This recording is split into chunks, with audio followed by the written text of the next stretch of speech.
Okay,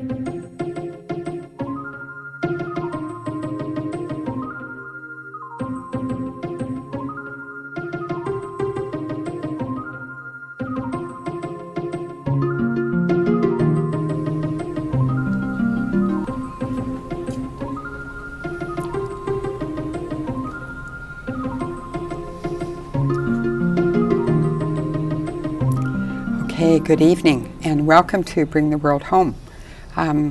Tonight we have two very special guests and we are very excited about having them on the program tonight. Anne and Richard Port were in the first group of volunteers, the very first group of volunteers to go overseas when Peace Corps was first started, and they were the first married couple to join Peace Corps.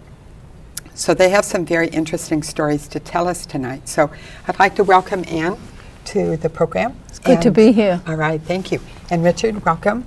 Good to be here, Rosemary. And thank you so much for coming to tell your stories. So what I said was you went to Ghana, and so here we are in the Pacific Ocean. Here is Hawaii. So Anne, can you show us where Ghana is? And here we are in Ghana in West Africa. Okay. So it's really on that southern part of that extension of Africa. Right, it's right in that curve. Very close to the equator. Very close, okay.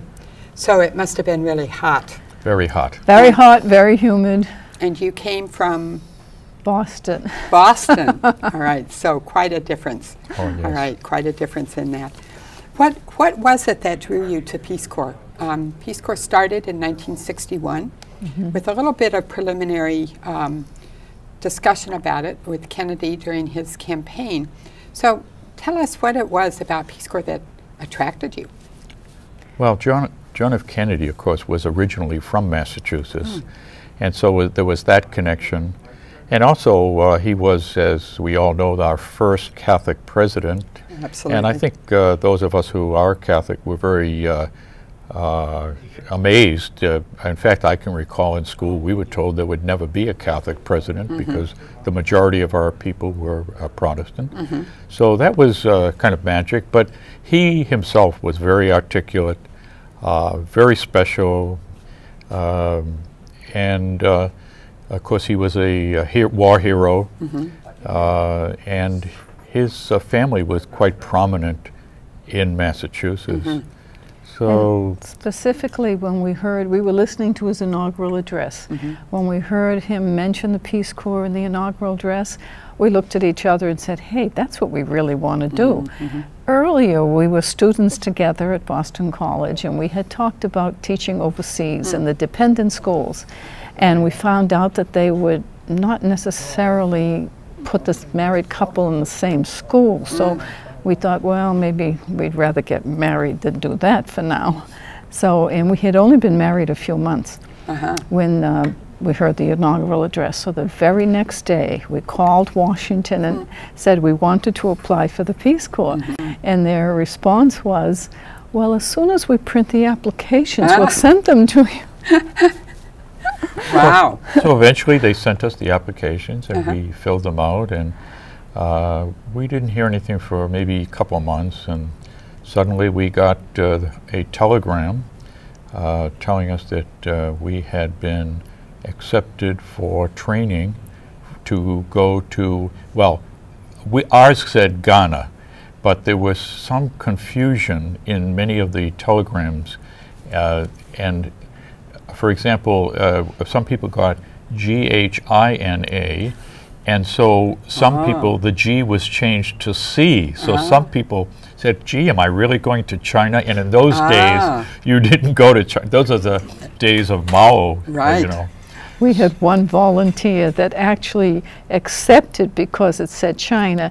She had been the child of missionaries, and she had grown up in China, and of course they were sent out of the country at the communist regime. So she was all excited. She thought she was going to China, actually. And we get to the training site in Berkeley. Maybe we should tell before that we were given 1 week, actually 8 days, from the time we got the telegram to show up in Berkeley, California. And this was the long weekend, the July 4th weekend. And you can imagine trying to get a reservation on a plane to go from Massachusetts to California to Berkeley. In 1961. And we also had to break up our apartment, and we had signed up for summer school.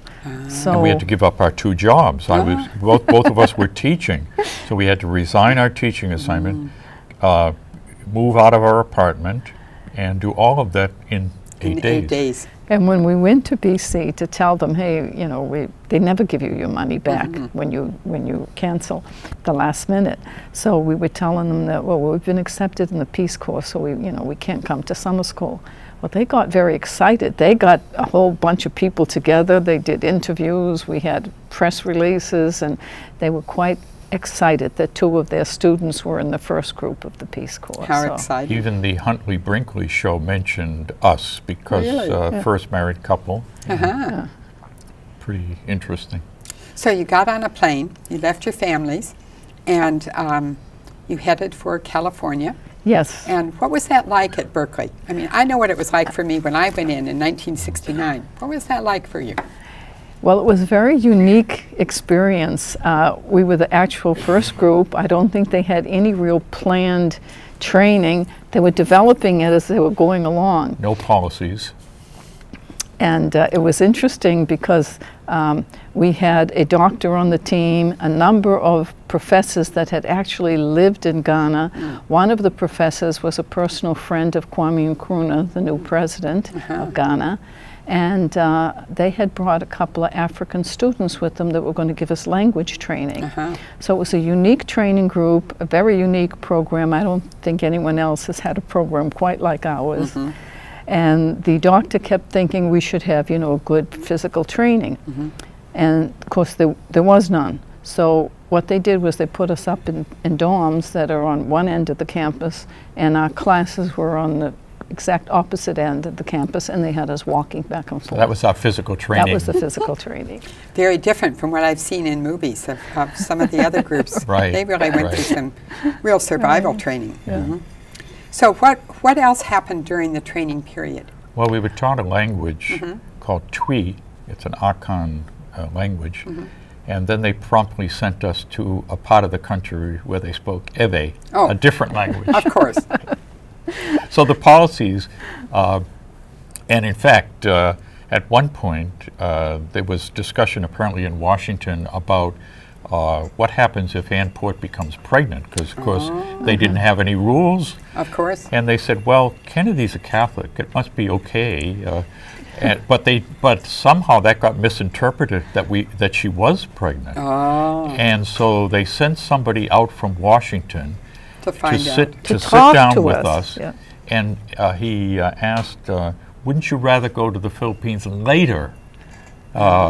And of course we said, well, why would we want to do that? We were almost halfway through the training. Right. And they said, well, you are pregnant, aren't you? So no. Yes, and that was at a time when children were with some volunteers. There were a few, not very many. All right, well, so that was quite interesting. But you told a story one time, Richard, about that they weren't prepared for married couples. Oh, that's true. That's true. When we first came in to register, they were registering people and sending them to various rooms and floors on the dorm. So they said the ladies will be on the 4th floor and the men will be on the 5th floor. And I promptly said, well, I came prepared to make sacrifices, but not that sacrifice. and they didn't. They said, oh, we didn't realize you were married. And I says, well, what did you think when you got 2 same names from the same address? Well, we thought you were brother and sister. Oh my goodness. Yeah, so they made special arrangements and put us in the International House in one of the guest quarters. Those are great stories. And then they brought us at the end of training to Washington, D.C. And much to our surprise, we actually got into the Oval Office with the President of the United States, John F. Kennedy. Yeah. And that certainly was one of the more memorable experiences of our lives. And he greeted each one of us individually, and I have a photo of the back of my head shaking hands with JFK. The focus was on JFK, not quite on me. And then we after we filed through and each one had an individual opportunity to talk to him, we went out to the Rose Garden, and then we had a special session where he spoke to us, and there were reporters and everything, so it was a big deal. I would think he was excited about this too. Oh, yeah. Oh, yeah, he was. Because he had gotten, remember now, he didn't take over till January 20th, and here we are in August. Yeah. And already he has Peace Corps volunteers ready to go overseas. Right. So he was. And he was other groups pleased. came very quickly after that. Tanzania. Right, they did. In Yes, fact, there were Tanzania, I think, left a few days after we Okay. did, and the two of there us. was a group, I believe, for Colombia that came shortly after. And so it expanded Yeah. very rapidly. Very rapidly, yeah. But when we got to Ghana, of course, under President Kwame Nkrumah, was only 4 years old. It had gotten its independence in 1957. From and Britain? Yeah, from Britain. from Britain. And it was the first country south of the Sahara to get its independence. And so there were originally in 1957, there were 26 secondary schools in the entire country. Oh my. By 61, they had doubled the Yeah. number, but they didn't have sufficient teachers. So the 50 of us were sent out to open many new schools. We, the two of us and the principal, a Ghanaian who had been trained in England, we were the 3 instructors at the school. And the school was empty, and it had been the first secondary school in a radius of about 70 miles. Oh, wow. So he literally was going out collecting his students. He took us with him one time, and he had a little Volkswagen, and we're going through these, not even a road, it was like ruts in the field. The grass was the higher grass than was his taller than the Volkswagen. Volkswagen. And we went into the villages, and he collected his students, and it was amazing. Wow. And the village that he took us to, there was a young girl by the name of Esther Ablodepi. I remember her very well. And Esther, her parents were even though she had free tuition, she had a scholarship, her parents were very reluctant to let her go because she was the best pottery maker in the village. But finally, he convinced them, and she turned out to be one of the best students. Best students we had, yeah. But the training, to go back to that, our training was unique in many ways because we had a lot of host country people involved in the training, plus the professors that had actually worked and lived in Ghana, so that we were so much immersed in the culture and the geography and the history of the country that when we got there, we didn't have that initial cultural shock. We were recognizing things we had been told about. We were recognizing scenes that they showed us all their videos and their slides at that time. Yeah. So it was a very comfortable entry, and the Ghanaians themselves were very, very hospitable and friendly and accepting of us. Very warm. Yeah. And, So that was the thing, I suppose. That was maybe the surprise. I think we knew an awful lot, but the surprise was how welcoming the people of Ghana were.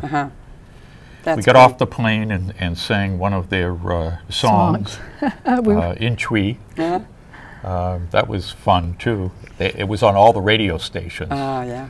How did you go about learning this other language?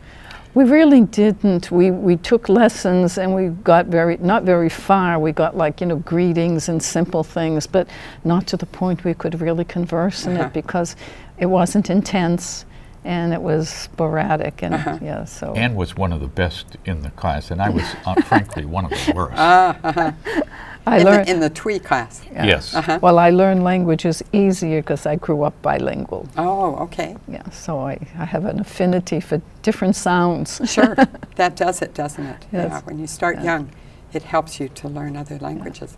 So most of your communication then was in English? Yes, because Okay. it was an English-speaking country, even though they had their own brand of English. You might call it a Creole or what, but they definitely were all English. In that sense, a little bit like Hawaii, because we have 2 official languages in Hawaii, English and Hawaiian. Right. And there they had their own local language, but and it varied. I think there was something like 45 different languages in the country of Ghana. By the way, Nigeria has 200, so there's a lot of different languages spoken. But they, for the most part, people communicate in English. And the students, their English was a little more like British English, and ours was, you know, Boston English. But they were pretty good students. Some, obviously, like our own school system, some better than others. The major difference, however, is the students would, because it was a boarding school, the students would be studying in the evening. I recall that on Sunday morning they would be in the classroom, if you can believe that. Isn't that amazing? Amazing. Yeah. It was it was fun to teach them. Of course, because they were so excited about learning. I tell people that it was the best 2 years of our lives. Because frankly. it was the first opportunity for many of them to get to secondary school, and they really, really took advantage of it. Were you able to follow any of those first students? Yeah, oh yes. What happened with them? We were in correspondence with a number of them for a number of years, and then finally it kind of just tapered off. But in fact, some of our volunteers from Ghana have actually maintained consistent from 61 all the way to the present day. That's and great. we get together, the group of 50, that now about 44, 45 are living, and we get as many as 40. This time we had 38 who attended this past summer. Yeah, we try to reunion. get together every 5 years. We've consistently done that, and one or two student usually ends up there with us because some of them have really kept in close contact with their students. That's great. Yeah. We have one who was invited back by her former students, and they paid for her travel To come back Ghana. to their school. That's And very special. she apparently some of her students are now in the ministry, so they're actually ministers in the government. Right. So, I to be honest, I wish we had followed, because we had some very fine young men and women. By the way, speaking of young men and women, because there had been no school in the area, some of them were as old as we were. Yes. Yeah. In fact, there was one guy in particular that the young kids used to tease him and call him the old man, because he was so much older than everybody else, and he just took advantage But of this was the their schooling. First opportunity. opportunity. Sure. That's a very special. I think that's a very special story. My own work has been in adult education, and it's very exciting to see people learn who've not had the opportunity. Yeah. So, okay, so when you came back to the U.S., what stayed with you as part of your Peace Corps experience? What did you carry forward into your lives? One of the major things was that we went back to school to get a master's degree in teaching English as a second language. So the actual career experience of trying to teach students from a different culture and a different language, it changed our lives. So he had an English major, right? But I had a social sciences major. So we became teachers of English as a second language. Right. And the other thing that stayed with us is the service orientation. We went in because we wanted to serve, and we served the 2 years, and it was life-changing. So we came back, and we were continually serving. In fact, we've been in community service ever since. Yeah. We went, after our master's degree, we went to Nigeria for 2 years. Oh, my. And taught there in a English brand there. new school that in a place called Ayatoro, It was a which western region of Nigeria. right, and that particular school was modeled after the American school system, a comprehensive high school, where the goal was to teach students not only to prepare them for the university, but to prepare them for clerical work as clerks in offices, vocational, agricultural. So it was quite different from most of the schools in Nigeria, or for that matter, in West Africa. It was sponsored by the Agency for International Development with a subcontract through Harvard University. So we actually went over as Harvard instructors. And it was an experimental setup so that each of us had a Nigerian counterpart. So besides dealing with curriculum and reshaping the school, we were also subtly training our counterparts to follow through. So that intention of Peace Corps to leave behind something with others, that training of local people to become teachers or whatever particular field we were in, that carried through for you in other ways as well. Yes, yes. I think that really call to service is something that is really basic to Peace Corps. It's certainly basic to other things. But I think Kennedy's idea to have people serve their country in many different ways, and Peace Corps was one of those, really resonated. We had one incident that I should mention in Ghana that was in Ghana. We were there at a time of turmoil in the South in particular. And you may remember the incident where a white policeman kicked on the ground a black woman, and that picture made Time magazine, which in turn we had students come to us, "Please, sir, say it's not so." Oh. And I had been, prior to the Peace Corps experience and prior to getting married, I had been in the South at Fort Benning, Georgia, when Rosa Parks was in Alabama, in Montgomery. And so I carried all of that experience when the students were coming to me. So it was a problem, and I think it actually led to our greater commitment to doing something about the racial tension in our country. So we did work at it quite a bit, and I think that was part of this business of service orientation. Was the desire to try to see what could be accomplished, and to make a change when we got back home was one of the big things. And fortunately, we had the opportunity to come to Hawaii, which is probably it's hard to, well, Kennedy described Hawaii as what other parts of our country aspire to be, and so to come to this place it was almost like coming to heaven, almost, not quite, but almost.